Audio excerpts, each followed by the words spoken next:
laban kay Vice President Sara Duterte.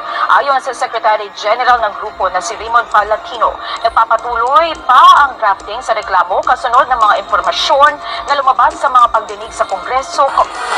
Mga kaibigan, marami nating abangan. Buwan ng November, buwan ng December. Una ay ang paglabas ng warrant of arrest ng ICC. Pangalawa, itong impeachment complaint na iahayin laban ho dito kay Vice Presidente Sara Duterte. Yung maikategorya itong betrayal of public trust at graft and corruption na maaaring maging grounds para mapatalsik siya sa pwesto.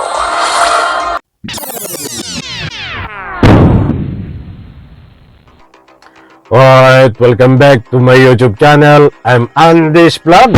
Ito, latest update dito kay Sara Duterte. Ito na, ang iniintay po ng tambayan, mai-impeach na. Impeachment complaint. Laban ho dito sa kasalukuyang Vice Presidente Sara Duterte na ika nga po'y hindi na kaya ng albularyo na gamutin. Kailangan ho ay espesyal na albularyo para na siya ganun matukoy kung ano ang tunay na laman ng utak at kaisipan nito. Mga kaibigan, hindi ko na po i-explain kung bakit ko nasabi yun. Dahil hindi naman po lingid sa inyong kalaman na nagdaan ng ilang araw. Ito po ay napakainit na usapin na marami ho ang nananawagan.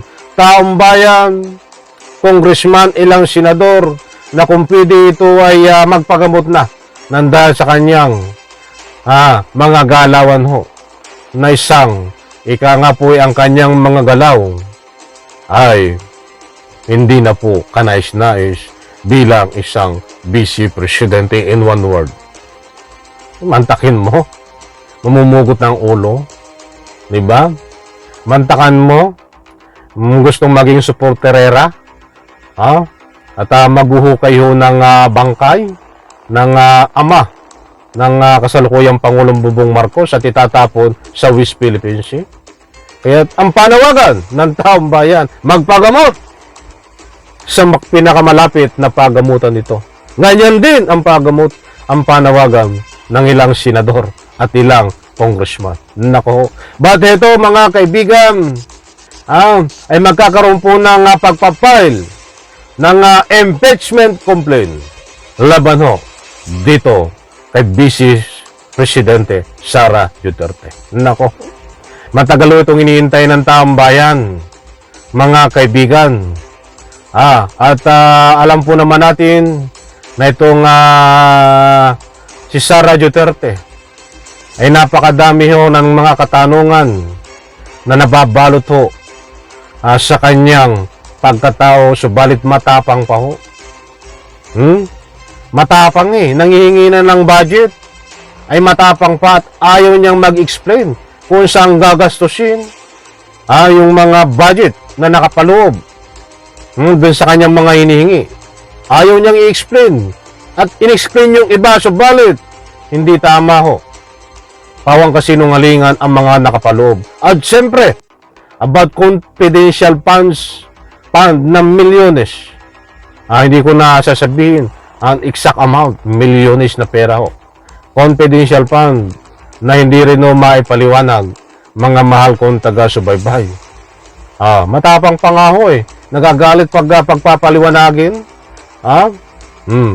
Data po at sa puntong iyan ay maghahayin na po ng impeachment para patalsikin sa pwesto itong si Sara Duterte dahil sa kalukuhan, kagaguhan, katarantaduhan na pinagagagawa niya bilang isang Vice Presidente sa Republika ng Pilipinas. Alam na rin po natin, mga kaibigan, pera nyo, pera ng taong bayan ang kinukuha ho nitong Vice Presidente na ito.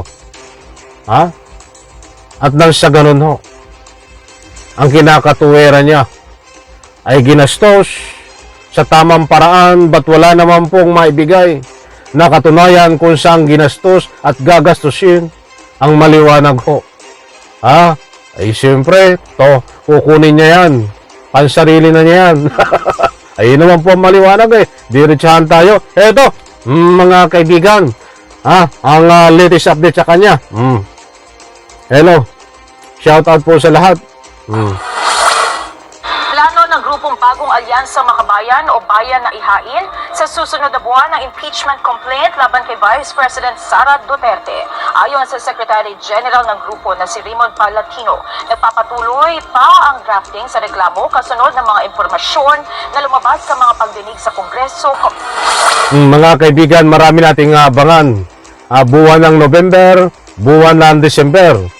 Una ay ang paglabas ng warrant of arrest ng ICC. Pangalawa, itong impeachment complaint na iahayin laban ho dito kay Vice Presidente Sara Duterte.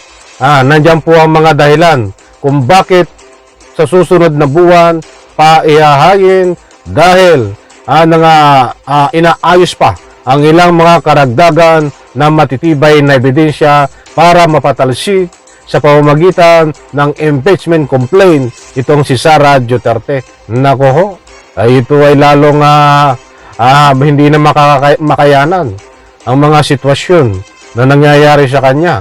Baka ito'y mamasyal na naman diyan sa Baklaran at mamili ng fishball. Mantakin mo.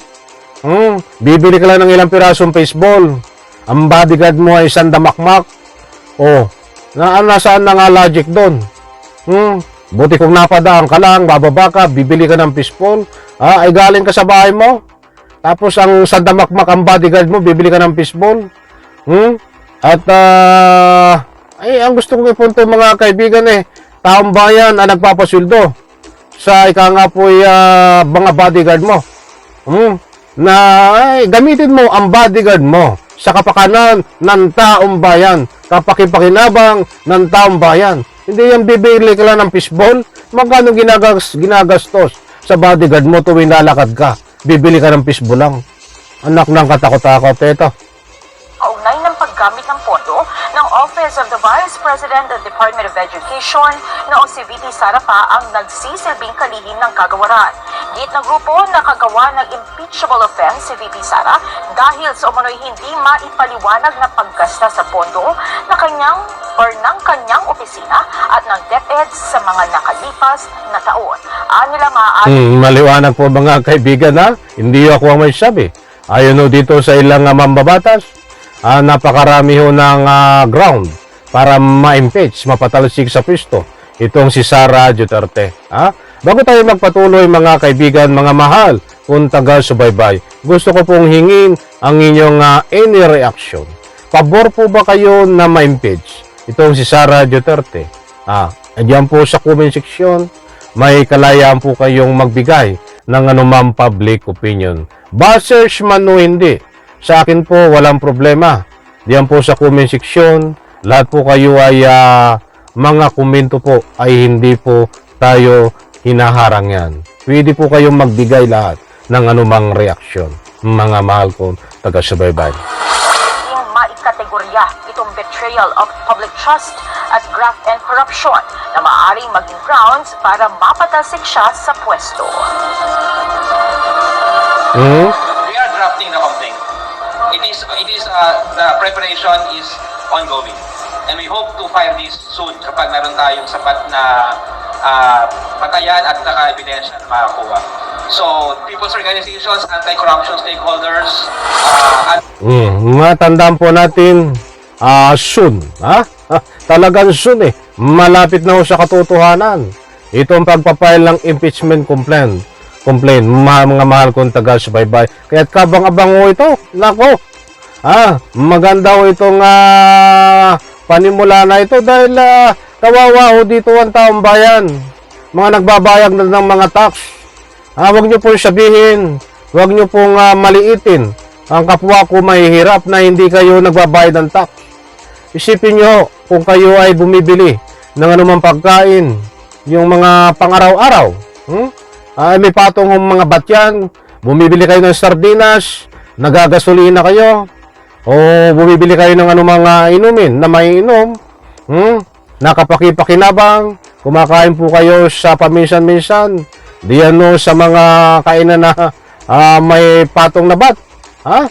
Mga pagkain nun nabibili po natin, katulad pong mahirap, may patong humbat yan. Na yan no ay iniipon-ipon. Ha? Pag napagtipon-tipon na pagsama-sama, ay napakalaki hong pera na kinukuha lang ho nitong si Sara Duterte. Ha? Milyones ho na confidential fund na hindi mapaliwanag na pera ng taong bayan, kaya't karapatan ng taong bayan ho yan.